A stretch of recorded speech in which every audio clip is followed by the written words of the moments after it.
Next topic है बच्चे हमारा पूना पैक्ट, ये लास्ट टॉपिक है इस चैप्टर का। पूना पैक्ट में क्या था कि अब इंडिया में ना एक अलग सा इशू चल रहा था अनटचेबिलिटी का। तो इसमें जो दलित हैं या फिर अप्रेस्ड क्लास हैं, ये लोग काफ़ी परेशान थे। इनका लीडर बनाया गया था बी आर अम्बेडकर को। इनको एक राउंड टेबल मीटिंग के लिए बुलाया गया। उस मीटिंग में ना ये और गांधी जी दोनों आपस में आमने सामने हो गए। अब गांधी जी क्या थे, वो दलित लोगों को वो हरिजन बोलते थे। हरिजन का मतलब होता है सन ऑफ गॉड बोलते थे वो, ठीक है। अब गांधी जी ने बहुत सारे एफर्ट्स किए कि जो जितनी भी गंदगी वगैरह देश में फैली हुई है उसको साफ़ किया जा सके, लेकिन वो कभी भी फ्रूटफुल नहीं रहा, है ना। लोगों के अंदर जो बातें बैठी हुई थी वो कभी दूर नहीं हो पाई। तो अब क्या हुआ, बी आर अम्बेडकर ने भी 1930 में पहले से ही एक डिप्रेस्ड क्लास एसोसिएशन बना के रखी हुई थी। अब जब इस मीटिंग में इनको बुलाया गया था, जहाँ पे गांधी जी और अम्बेडकर दोनों आमने सामने भी हो गए थे। अब गांधी जी, अम्बेडकर और जो ब्रिटिश गवर्नमेंट थी, इसमें अम्बेडकर ने एक डिमांड रखी कि ये जो लोग हैं ना, दलित लोग हैं या फिर जो अप्रेस्ड क्लास है, इनके लिए एक सेपरेट इलेक्टोरेट की डिमांड चाहिए, ठीक है। अब इस बात से गांधी जी नाराज़ हो गए, वो एग्री नहीं हुए, लेकिन ये मांग रहे थे और ब्रिटिश गवर्नमेंट भी मतलब कि आग में घी डालने के लिए वो भी रेडी हो गई। गांधी जी के रेडी ना होने का कारण क्या था, वो बोलते थे कि अगर हम लोग ऐसे रेडी रहेंगे, अगर हम लोग ये ऐसे सेपरेट बनाएंगे, तो हमारे देश में तो पहले से ही हिंदू वर्सेस मुस्लिम हो रखा है। अब हिंदू वर्सेस मुस्लिम वर्सेस दलित भी हो जाएगा, तो हमारे देश की यूनिटी कहाँ पे रहेगी, वो खतरे में जाएगी, ठीक है। तो इस वजह से अपनी बात को मनवाने के लिए गांधी जी ने क्या किया, वो लंबे फास्ट पे चले गए। उन्होंने बोला मैं कुछ नहीं खाऊंगा जब तक इस डिसीजन को अम्बेडकर वापस नहीं लेंगे या गवर्नमेंट वापस नहीं लेगी। रिजल्ट क्या हुआ, अम्बेडकर के गांधी जी के पास, उन्होंने पूना पैक्ट साइन किया सितंबर 1932 में। और उसमें क्या लिखा गया था, उन्होंने ये बोला गया, उन्होंने उसमें ये बात लिखी गई कि चलो ठीक है, हम इनको एक सेपरेट इलेक्टोरेट नहीं बना के देंगे, लेकिन जो भी इलेक्टोरेट सिस्टम होगा उसमें इन लोगों के लिए, ठीक है, दलित लोगों के लिए ना, इन लोगों के लिए मतलब कि एक फिक्स नंबर ऑफ सीट्स होनी चाहिए, उनको स्पेशल रिजर्वेशन मिलनी चाहिए। तो ये सब ने मान मिली, इस चीज़ को रेडी कर लिया।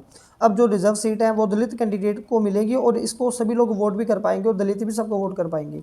तो ये थोड़ा सा अच्छा रहा। अब नेक्स्ट टॉपिक हमारा लास्ट है, आगे मुस्लिम ऑर्गेनाइजेशंस। अब क्या हुआ था, जैसे जैसे खिलाफती मूवमेंट बंद होते जा रहा था, वैसे वैसे जो मुस्लिम लीग है ना, 1906 में इन्होंने अपने आप को पावरफुल बना लिया था। मोहम्मद बिन जिन्ना लीड कर रहे थे, है ना। तो अब क्या हुआ, अब जितने लोग हिंदू थे उन्होंने मुस्लिम को देख के उन्होंने भी अपनी कुछ अलग से सभा बनानी शुरू कर ली। फॉर एग्जाम्पल हिंदू महासभा वगैरह बनानी करनी शुरू कर ली। अब रिजल्ट क्या हुआ, इन दोनों के लोगों में इन हिंदू वर्सेस मुस्लिम होने लग गया। अब 1927 तक क्या था कि जो कांग्रेस है और मुस्लिम है इनके पॉजिटिव रिलेशन थे, ठीक है। और ये दोनों लोग हैं ना एक कॉमन डिमांड कर रहे थे ब्रिटिश गवर्नमेंट को दूर भगाने के लिए।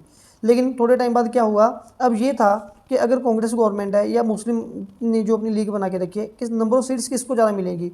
जो मुस्लिम लोग हैं वो सिर्फ अपने आप को डिफरेंट इलेक्टोरेट में अपने आप को चूज़ करेंगे, लेकिन जो कांग्रेस है वो जॉइंट इलेक्टोरेट के साथ लेके चलना चाह रही थी। फिर finally after many efforts Mohammad Ali Jinnah जो कि पाकिस्तान के फाउंडर रह चुके हैं, ठीक है, उन्होंने अपना एक जॉइंट इलेक्टोरेट बना ही लिया, लेकिन कुछ कंडीशंस के बाद, ठीक है। वो कंडीशंस क्या थी, उन्होंने बोला था कि जितनी भी सेंट्रल असेंबली रहेगी उसमें इनके लोगों को कुछ सेपरेटली सीट मिलनी चाहिए। बंगाल में, पंजाब में जो मुस्लिम सीट्स हैं वो अकॉर्डिंग टू पॉपुलेशन होंगी, जितनी पॉपुलेशन का हिस्सा है उतने नंबर ऑफ सीट्स भी इनको मिलनी करनी चाहिए। ये बातें चलती जा रही थी, लेकिन इसके बाद फिर क्या हुआ, कांग्रेस ने इन बातों को मानना मतलब कि डिसएग्री करना शुरू कर दिया, वो नई बातें इनको मानी। अब ये बात मानने के बाद मोहम्मद अली जिन्ना ने इस बात का फिर से बड़ा इशू बनाया और ये हमेशा के लिए परमानेंट हो गया हिंदू वर्सेस मुस्लिम। और बात ये रही कि हम लोग कभी इकट्ठे रहेंगे ही नहीं। तो इसी वजह से जो पाकिस्तान है वो सेपरेट नेशन बन गया और जो इंडिया है वो सेपरेट नेशन बन गया। जब पाकिस्तान ने सेपरेट नेशन बनना था तो पाकिस्तान ने बोला था कि हमारे साथ वही लोग आएंगे जो मुस्लिम लोग हैं, मतलब कि वो रीजन बेस्ड कंट्री बनाना चाहते थे।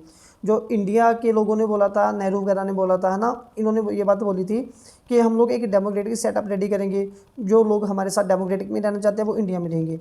अब जो लोग रिलीजन को ज़्यादा इंपॉर्टेंस दे रहे थे वो पाकिस्तान में गए हैं मुस्लिम होने के नाते, और जो हिंदू हैं वो इंडिया में रुके हैं।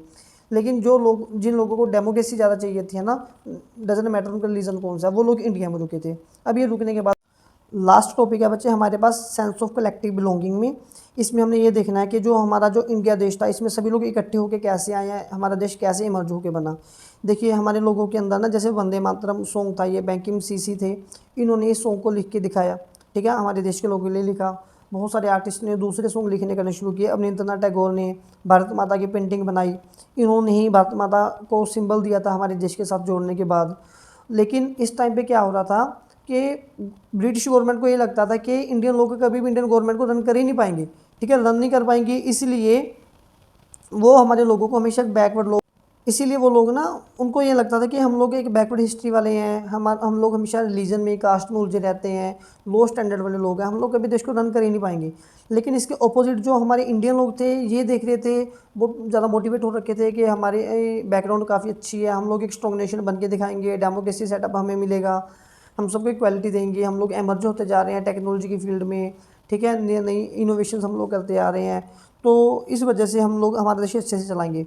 तो फाइनली क्या हुआ, 14 अगस्त को पाकिस्तान को बनाया गया और एक दिन बाद इंडिया को फ्रीडम दे दी गई, 15 अगस्त 1947 को। उसके बाद से फिर हमारा देश जैसे चलते आ रहा है वो पता ही है आपको। Thank you so much.